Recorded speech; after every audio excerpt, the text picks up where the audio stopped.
Growing up as the middle child in a family of legal royalty meant learning early that silence was a shield. I will never forget the hush that fell over dinner when my father, Judge Marcus Reed, cleared his throat and leaned forward to deliver his verdict.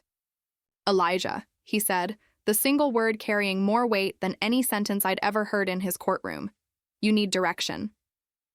My mother, Celeste, the celebrated prosecutor, whose courtroom presence could command a jury before she even opened her folder, nodded at his side. Their expectations were pillars surrounding me, and I was trapped in the narrow corridor between them. My eldest brother, Bennett, had always known his path. From his first year of college campus tours, he aspired to medical school.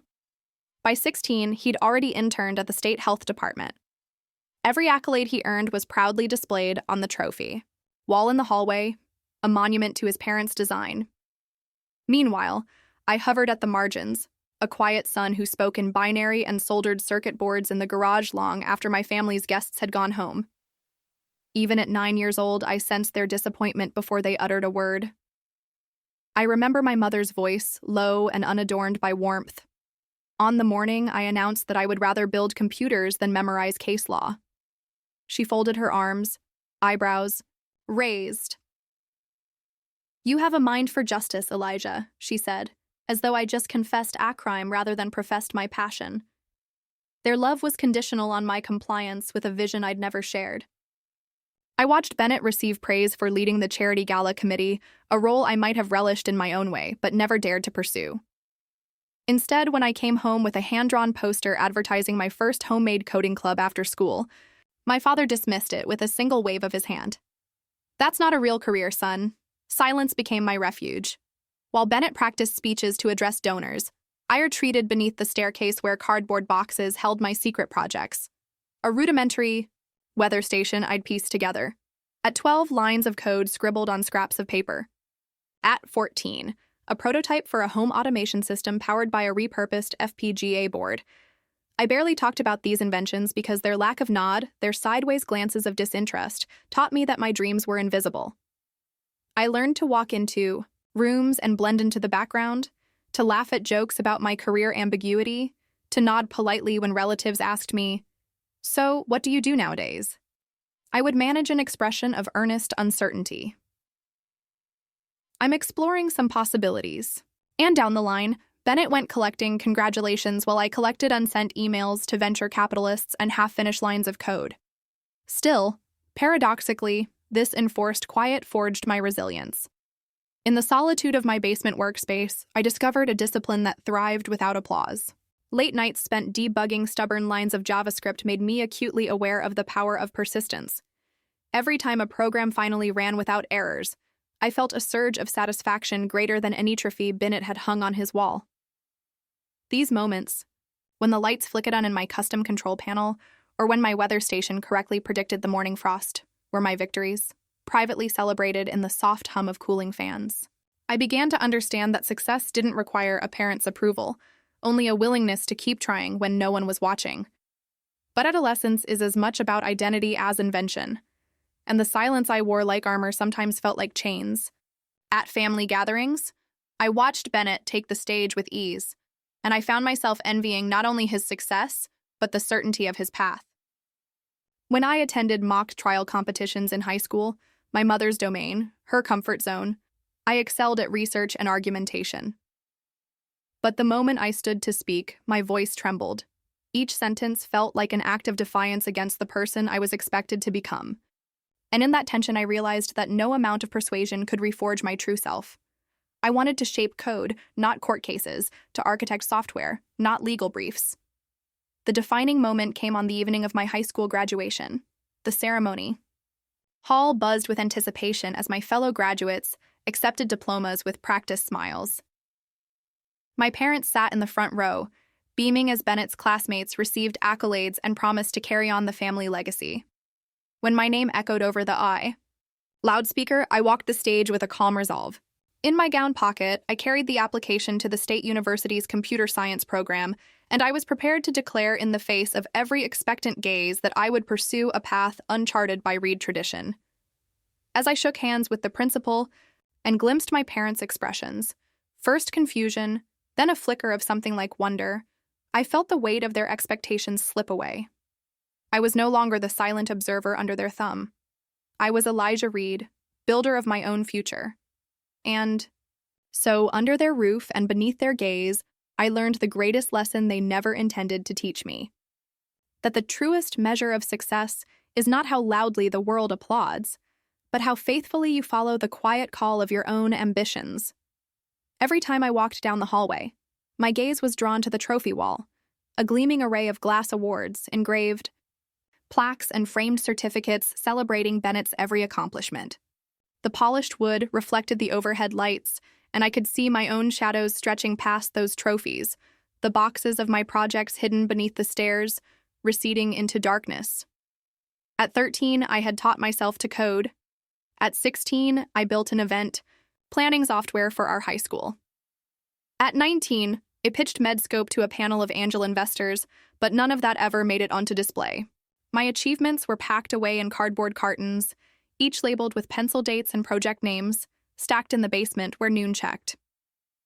I remember the afternoon I first noticed the disparity. I'd returned from a regional coding competition with a bronze medal tapped into my backpack pocket. The judges had commended my algorithm's efficiency and awarded me for innovative problem solving. My heart swelled with pride as I approached the trophy wall, expecting to see a new spot for my medal. Instead, I found room had been carved out only for Bennett's latest biology fair first place. "Nice work, Elijah," my father said over dinner, his tone polite but clipped. "But you know, medicine is a more stable profession." He glanced at Bennett's plaque as though seeking reinforcement. I swallowed my excitement and nodded, tucking my medal into my pocket. Stability to them equaled safety, not passion. Behind those perceptions lay the storage box where I kept the real proof of my ambition.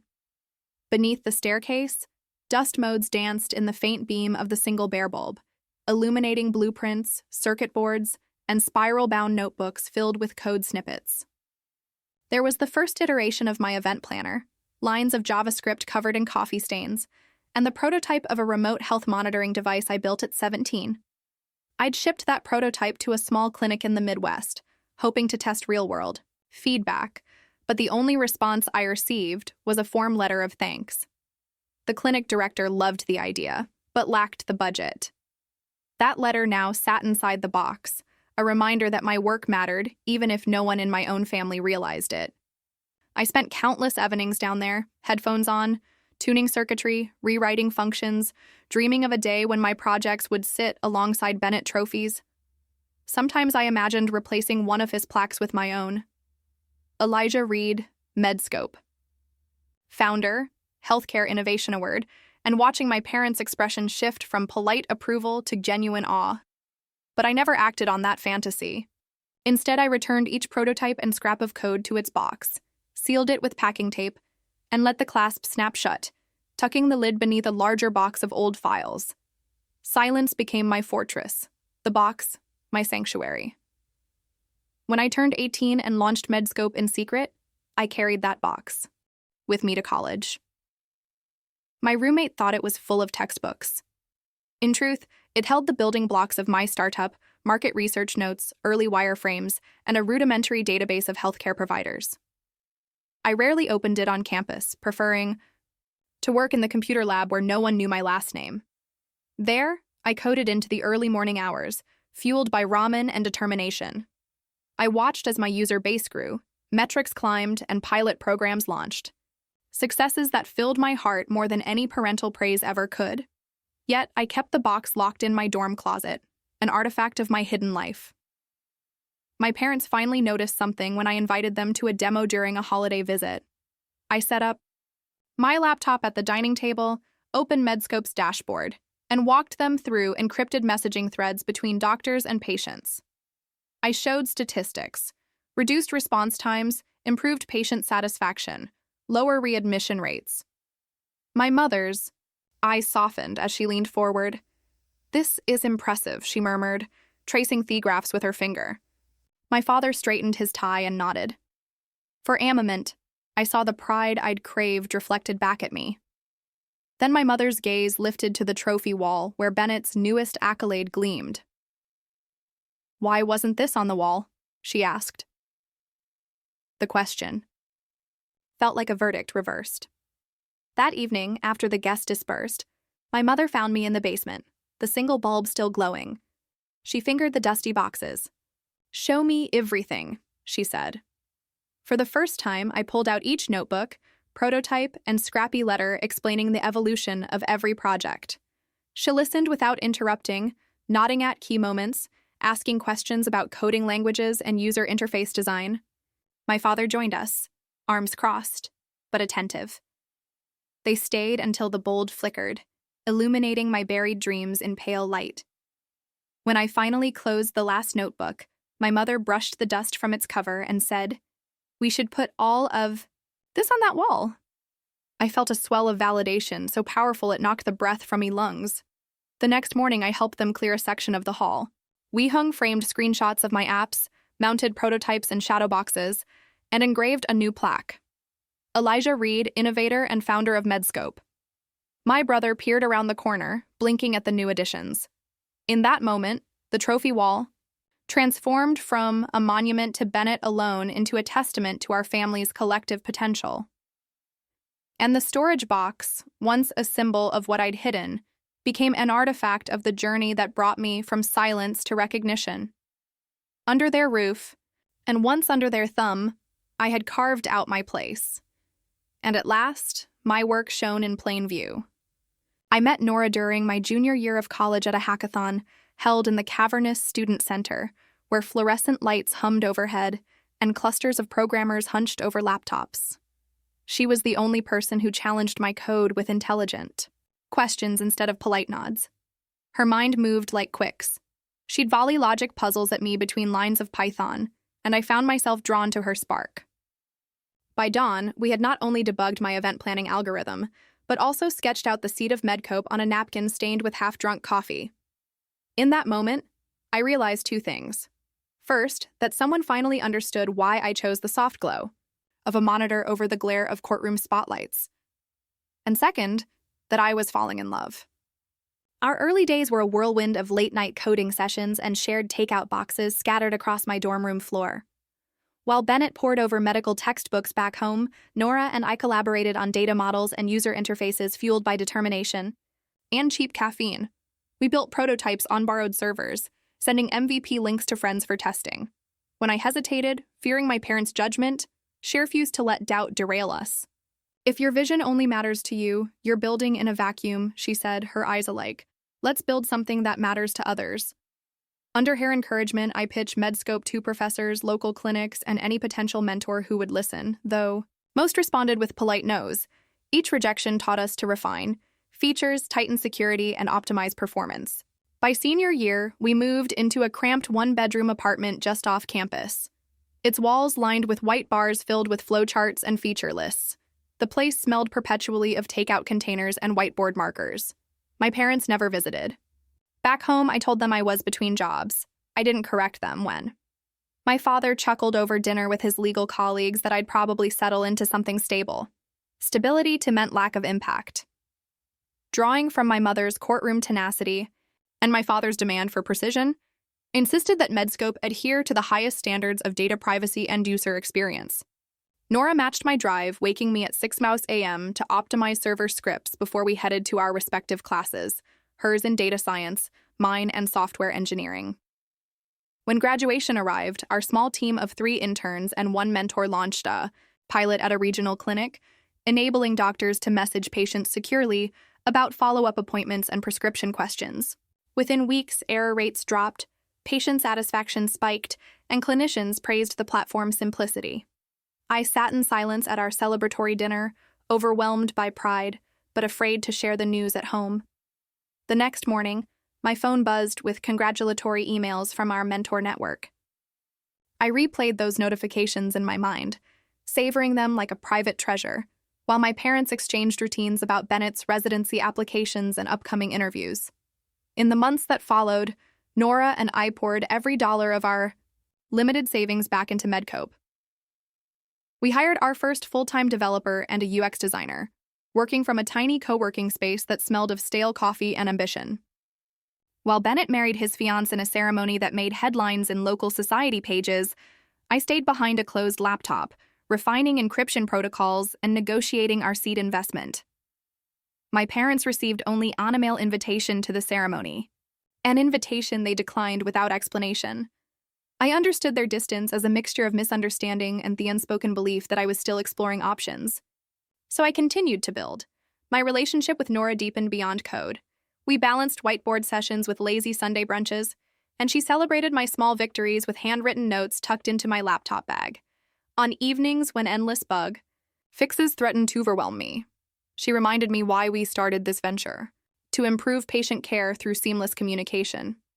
"You're not building software," she said, once as we watched the city skyline from our apartment roof.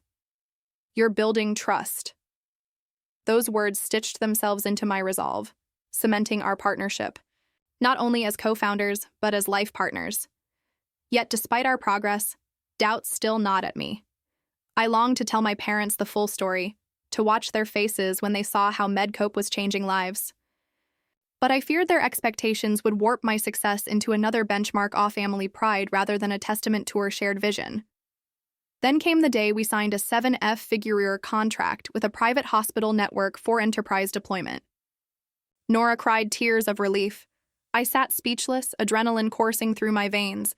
I wanted to celebrate with my parents to see them beam with approval. Instead, I sent a polite email summarizing the news. Their reply: "Congratulations on your brother's match to the cardiology fellowship." That night, after our small champagne toast, Nora took my hand. "They'll come around," she said, "but your journey isn't theirs to define." Her confidence steadied me. In that moment, I realized that our mission, even when misunderstood, was worth every silent sacrifice. I understood that family expectations would shift only when the impact of our work became undeniable. So Nora and I continued building day by day, line by line, knowing that one day our voices would echo louder than any doubt, and that when they did, we would be ready to speak on behalf of every patient and provider who relied on our platform. 3 years.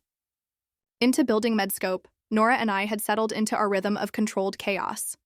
Our tiny office buzzed with the steady click of keyboards as our first full-time developers tackled feature requests and squashed bugs. Late one afternoon, I sat at my desk reviewing the latest user metrics when my phone vibrated with an email notification from Horizon Systems, a private hospital network I'd assumed was far too large to notice a small startup like ours. My heart caught in my throat as I opened the message. They wanted to schedule a call to discuss potential collaboration and enterprise licensing. I replayed the words over and over, wary that I had misread something. Horizon was a titan in our industry, a name whispered in the hushed hallways of healthcare conferences. They had piloted our platform in 3 of their clinics, but I had expected our relationship toned with polite feedback and perhaps a letter of recommendation. Instead, they were proposing a 7-figure licensing deal. Sweat beaded at my temples as I stared at the numbers. More Zeros than I had ever imagined seeing in my bank account.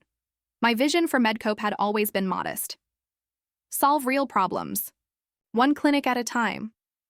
Yet here was an offer that promised to scale our impact exponentially. I tapped out AirPly, voice unsteady as I thanked them, and proposed times for a call. My fingers hovered over the keyboard as I wondered whether to share this news with my parents. For years, I'd kept the specifics of my work hidden, letting them believe I was still finding my way. While Nora and I quietly steered Medcope toward success, I hesitated, then set a thought aside. I needed to focus. On the video call the next morning, I watched the Horizon executives settle into their chairs behind glossy nameplates. They spoke with measured precision, commending our secure messaging features and citing the 40% reduction in patient readmission rates during the pilot. When they outlined the licensing fee, an upfront payment that would cover our operating cost for the next 2 years, I felt both exhilaration and dread.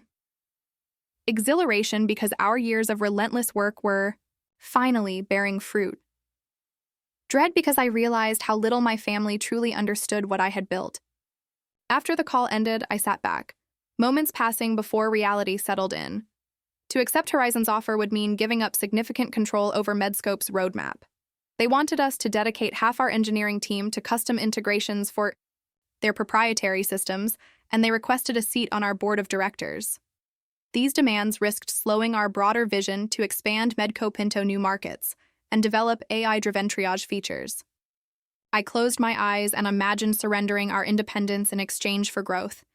I saw my parents' faces glimpsing their surprise when the numbers hit their ears. Would they finally see me as successful? Or would their questions inevitably shift to, "Have you sold out?" That evening, I found Nora in our apartment kitchen, her laptop open to a draft budget document. I slid into the chair across from her, voice tight. "They want $10 million for a 5-year license," I said. Her eyes widened, then softened as she reached for my hand. "That's incredible," she whispered.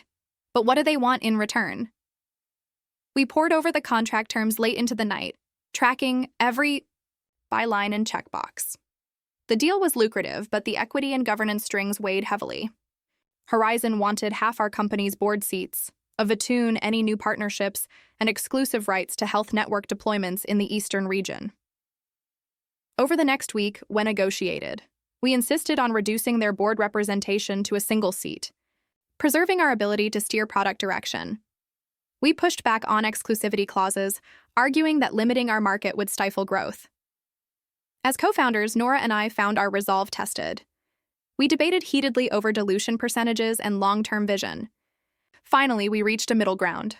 Horizon would receive $8 million, 2 board seats, and non-exclusive licensing rights, allowing us to pursue other networks and international trials. When we signed the term sheet, I felt a surge of triumph, tempered by relief. I closed my laptop with a soft click and leaned back, imagining the look on my parents' faces when I told them. My stomach fluttered with both excitement and anxiety. I rehearsed a simple announcement. "Mom, Dad, I have news. Medscope just closed a major enterprise deal with Horizon Systems." But the next morning, as I walked through our front door, I faltered. At the sight of my father in his study, reviewing case files, and my mother arranging flowers in the living room, my announcement felt sudden, too big for the quiet morning light. Instead, I settled at the kitchen table and brewed coffee. The aroma filled the space as I slid the signed agreement across to Nora. She grinned, eyes shining. "We did it," she said, in-auded, stirring sugar into my mock. I realized I had to tell my parents soon, but first I needed the right moment, one where their world wasn't occupied by courtroom strategies or gala planning. That evening, after dinner, I cleared my throat. My parents paused mid-con conversation about Bennett's residency interviews. I slid a printed copy of the agreement across the table. "I have something to share," I began. Their eyes lifted, curious. I watched my mother's gaze drift over the document, linger on the Horizon logo, then return to my face. My father folded the page, brow furrowing. "Medscope?" he asked. In-auded, voice sure. "We've signed a multi-million-dollar licensing deal for a..." Heartbeat. Silence reigned. Then my mother exhaled, a smile blooming. "Elijah," she said, voice proud. "Tell us everything." As I recounted the negotiations, the late nights, and the future we envisioned, I saw their skepticism melt away, replaced by genuine wonder. My father leaned forward, asking about integration timelines. My mother's eyes sparkled as she grasped the potential impact on patient care. In that moment, I understood that the deal they never knew about had become the proof they finally needed, that, under their roof and beneath their expectations, I had built something that truly mattered. The day Horizon Systems called, everything changed. I was sitting at my desk in the narrow co-working space Nora and I had outgrown months ago, squinting at lines of code that refused to compile, when my phone buzzed with a notification that made my heart skip. The email had a read simply, "Horizon Systems inquiry," and the body contained just a few sentences. They wanted to discuss purchasing Medscope for $180 million. In that moment, the den of clacking keys and hushed conversations around me blurred into white noise. I reread the offer, each digit of that staggering sum etching itself into my mind, and felt an electric surge of possibility. I could almost taste the freedom the money promised, a chance to clear debts, to hire a deeper bench of engineers, to explore features I'd shelved for lack of resources. Yet, beneath the swirl of excitement, a knot of hesitation tightened in my chest. Nora found me hunched over my laptop, eyes wide and done blinking as the cursor on the draft reply blinked back at me. They want to buy us out, I whispered, voice barely audible in the hushed office. She leaned in, her dark hair slipping over one shoulder, and read the email over my shoulder. Her brow furrowed, then lifted in recognition of what this meant. An exit before the real mission was complete. We talked in low tones as colleagues passed our table without noticing. The months of blood and code of midnight debugging sessions and endless pitches distilled into a single phone call. Could we really hand over the reins when our vision for Medscope's future still burned bright? By the time the scheduled conference call flickered onto my screen, I had rehearsed my responses a dozen times. The Horizon executives appeared in crisp video frames, suits, and nameplates and practice smiles. They opened by praising Medscope's impact. How it had slashed communication errors in their pilot clinics, how patients rated it higher than any prior messaging tool, how administrators lauded our intuitive interface. Then they laid out the acquisition terms. $180 million payable upon closing, the lead negotiator said, voice steady and confident. We believe this valuation reflects Medscope's proven performance and Horizon-wide potential. We'd like to integrate your technology into our entire network immediately. I felt heat rush to my face as I nodded, forcing a measured tone. Thank you, I said. But Nora and I have more work to do. We envision expanding Medscope's capabilities with AI-driven triage and multilingual support. We'd like to retain full control of development to fulfill that vision. A flicker of surprise crossed the executive's face. We can adjust, he replied after a beat. What would it take to keep you both on board? What equity stake and governance structure would satisfy you? Nora and I exchanged glances, silent communication, tempered by adrenaline. We spent the next hour outlining our priorities, funding to accelerate R&D, a minority investment rather than full acquisition, and a commitment to maintain our existing leadership team. By the end of the call, Horizon agreed to return with adjusted terms. When the email arrived 2 weeks later, I opened it with both anticipation and dread. They offered $120 million plus an ongoing equity investment vesting over 5 years with a minority board seat for each of us, and Nora and I built Medscope day by day, line by line, always knowing that our voices would one day echo louder than any doubt. 3 years in, we'd settled into a rhythm of controlled chaos. Our tiny office hummed with the sounds of keyboards, clicking as we tackled feature requests and bug fixes. Late one afternoon, as I reviewed user metrics, my phone buzzed with an email from Horizon Systems, a hospital network I had assumed was too big to notice a startup like ours. My heart skipped as I opened the message. Horizon wanted to discuss collaboration and licensing. I read the words again, unsure of what I was seeing. Horizon, a titan in the healthcare industry, had piloted our platform in a few clinics, and now they were offering a 7-figure licensing deal. The zeros on the screen made my vision blur, and I hesitated, wondering if I'd misread the offer. When the video call with Horizon executives took place the next morning, the reality sank in. They praised our platform's features and the 40% reduction in patient readmission rates during their pilot. They outlined the terms, a massive licensing fee, but in return, they wanted substantial control. They proposed dedicating half our engineering team to custom integrations for their proprietary systems and a seat on our board. The prospect of scaling our impact felt exhilarating, but I realized this would mean giving up a great deal of control over Medscope's future. I had built this from scratch, and now I was being asked to hand over the reins. That night, I sat with Nora in our apartment reviewing the terms. We knew this deal could change everything, but it came with strings attached. After negotiating terms with Horizon over the next week, we reached a compromise. They would invest $8 million, taking 2 board seats, but leaving us the flexibility to pursue other markets and opportunities. When we signed the term sheet, I felt a surge of triumph and relief. Yet the thought of telling my parents still lingered. I had kept the specifics of my work hidden from them, letting them believe I was still finding my way. But now, I had to share the news. The following morning, I finally sat my parents down and told them about the deal. Their initial silence gave way to pride and genuine wonder. My father asked detailed questions about integration timelines, and my mother's eyes sparkled as she grasped the potential impact on patient care. For the first time, they saw what I had built, not just a startup, but something that mattered. But as we settled into our new phase with Horizon, things took an unexpected turn. Another email arrived, this time offering to buy Medscope outright for $180 million. The offer was staggering.